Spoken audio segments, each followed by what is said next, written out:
Hi guys, welcome to my YouTube channel. Sa video ito, pag-uusapan po natin ng tungkol sa online seller. Halos karamihan ngayon sa mga online seller, mga manluloko na yata. Kaya sa araw na ito, itong buwan ng March na to, it's a size araw ng linggo. Ay naloko po ako ngayon eh. Order po ako ng damit pero napakapangit. Tatlo ang usapan pero isa lang ang binigay. Ito po yung damit. Sabi nila, ano daw, 100% cotton pero hindi. Ano lang, sida. Ito po.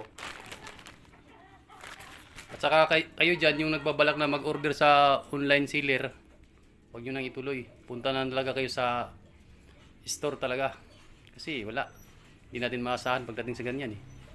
Sayang lang yung pira natin. Kaya masasabi ko lang dyan sa nag-online seller, ikaw, alam ko, mamaya-maya, kinain mo yung pira ko. At itatay mo rin bulati. Yan ang tandaan mo.